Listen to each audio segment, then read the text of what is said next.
Primeira Tessalonicenses. Antes de começar a leitura do capítulo 1,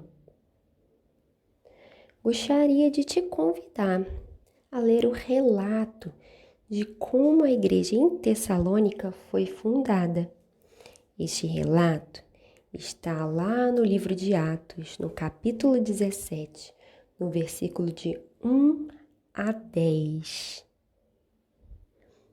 O livro de Atos tem diversos relatos da fundação dessas igrejas que Paulo escreveu suas cartas. Bem, essa igreja aqui, em Tessalônica, ela foi fundada na segunda viagem missionária de Paulo.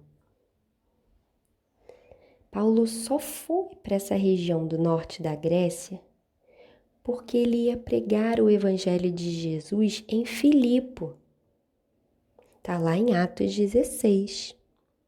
Só que neste lugar ele foi perseguido. Chegou a ser espancado e preso. E assim ele conseguiu fugir para Tessalônica, que ficava próximo de Filipo. Lá em Tessalônica, ele conseguiu fundar essa igreja. Mas foi fácil? Não. Seu ministério foi marcado novamente por perseguição e agressão física. Veja bem, Paulo teve que sair de lá. Mas depois de um tempo, ele recebeu a informação de Timóteo acerca dessa igreja. E isso motivou a escrever esta carta que nós vamos começar a estudar. Se puder, antes de começar, vá lá em Atos 17, de 1 a 10 e leia. Bem, começando. Versículo 1. Paulo, Silvano e Timóteo, a igreja dos Tessalonicenses, em Deus Pai, no Senhor Jesus Cristo, graça e paz a vós outros. Damos sempre graças a Deus por todos vós, mencionando-vos em nossas orações e, sem cessar, recordando-nos diante do nosso Deus e Pai da operosidade da vossa fé, da abnegação do vosso amor e da firmeza da vossa esperança em nosso Senhor Jesus Cristo. Reconhecendo, irmãos amados de Deus, a vossa eleição, porque o nosso Evangelho não chegou até vós tão somente em palavra, mas, sobretudo, em poder, no Espírito Santo e em plena convicção, assim como sabeis ter sido o nosso procedimento entre vós e por amor de vós.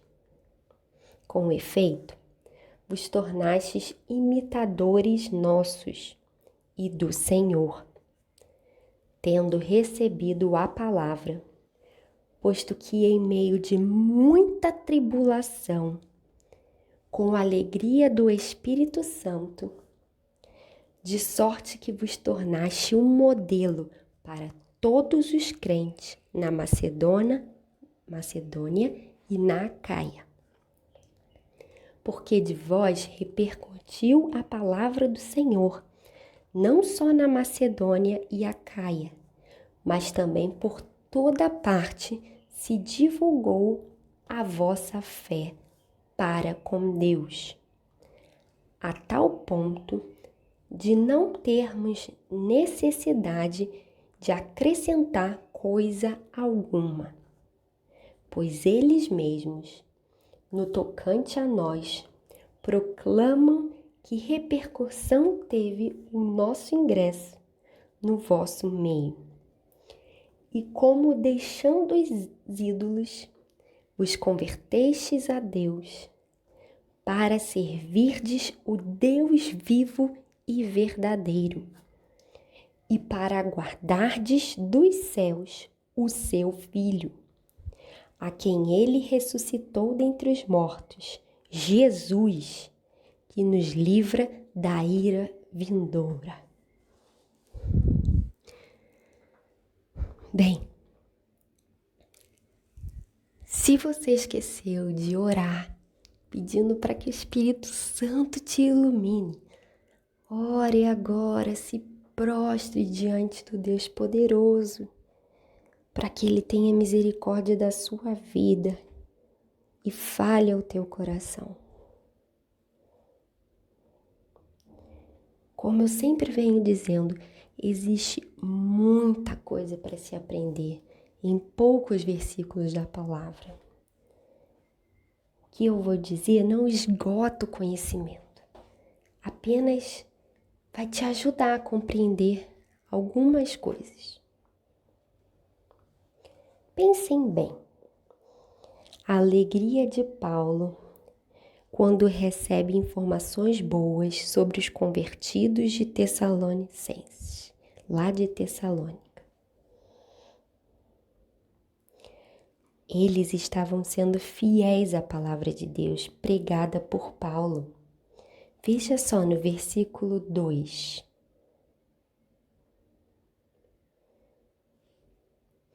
Damos sempre graças a Deus por todos vós, mencionando-vos em nossas orações e sem cessar. E Paulo diz no versículo 3 que ele fica recordando, lembrando, e ele vai entrar agora aqui com 3 características que se destacam entre os tessalonicenses. A primeira, lá no versículo 3, ele fala da operosidade da vossa fé. Operosidade da fé. A fé é algo que temos que trabalhar para tê-la. Não trabalho no sentido de obras da lei, feitas para ganhar o favor de Deus, não. Obras de gratidão, por gratidão às graças e misericórdias de Deus que nós fazemos. Pastor Hernandes Dias Lopes, ele diz: fé operosa não é apenas um registro intelectual a uma verdade bíblica. Fé operosa não é apenas confiança passageira num momento de necessidade. Fé operosa traduz em ação o que se crê. Fé operosa transforma em prática o que se acredita. Fé sem ação é fé morta. Fé sem obras é fé falsa. Quem crê, vive o que crê. Meu irmão, pensa no que você acredita. Onde está firmada a sua fé?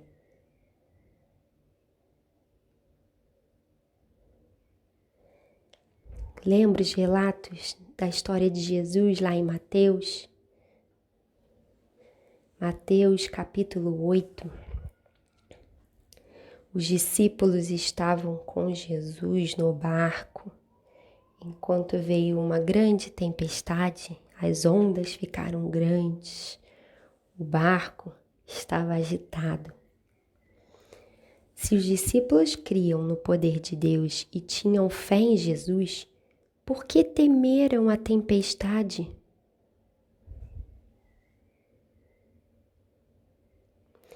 Jesus diz para eles, lá em Mateus 8, 26, se quiser, vá depois estudar esse texto. Anota aí, Mateus 8. Jesus diz, no versículo 26, por que temeis, homens de pequena fé? E aí Jesus levanta e repreende o vento e o mar. Se temos fé que Deus é soberano, Ele é onisciente, Ele é onipotente, Ele é onipresente. Se temos fé que Jesus morreu por nós, o que temeremos? Temos que colocar em prática tudo o que cremos. Peça ajuda a Deus para que a sua fé aumente e se torne operosa.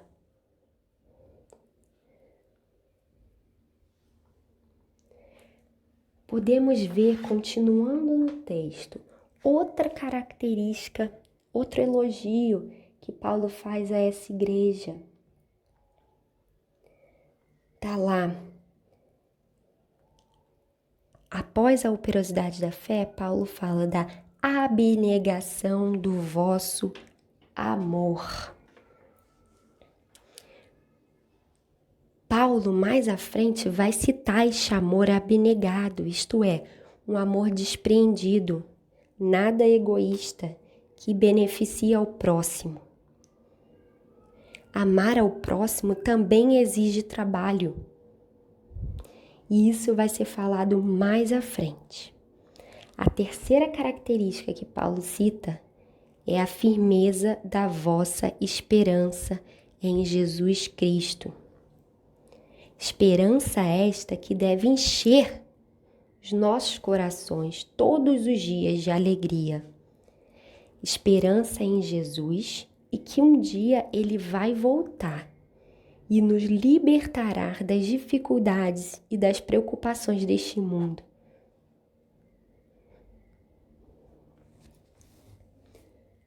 Como o salmista diz lá no Salmo 51, versículo 12: restitui-me a alegria da tua salvação. Que essa seja a nossa oração todas as manhãs, mesmo em meio às dificuldades.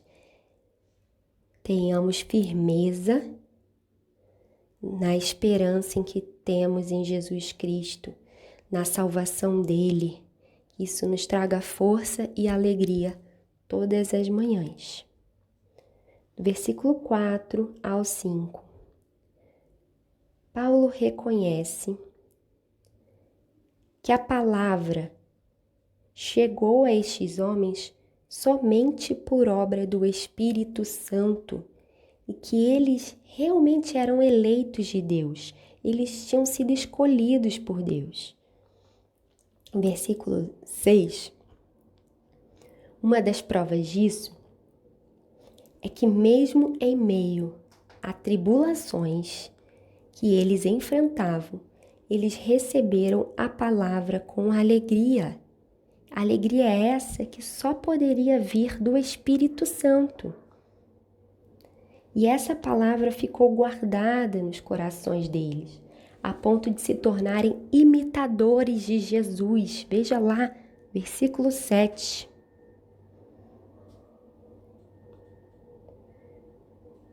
Se tornando modelo, uma igreja que passou a ser modelo, exemplo entre os crentes das regiões ao redor. No versículo 9, Paulo diz que eles abandonaram os ídolos e se converteram a Deus. E você? É um exemplo? Você é um exemplo de cristão no meio onde vive? Como você lida com a perseguição e a dificuldade? Se não tem sentido a alegria do Espírito Santo, se a alegria do Espírito Santo não está presente a cada manhã na sua vida, clame a Deus para que sua fé aumente e que o Espírito Santo te toque. Talvez ainda existam ídolos, mas não as imagens de pedra. Mas talvez algo que você ame mais do que o seu amor a Deus, atrapalhando assim o seu relacionamento com Ele. Que Deus tenha misericórdia de nós e nos revele o que tem substituído o lugar dele. Se existirem ídolos, que eles caiam por terra e o nosso amor a Deus cresça, cresça, cresça e abunde em nossas vidas antes de qualquer outra coisa. Amém.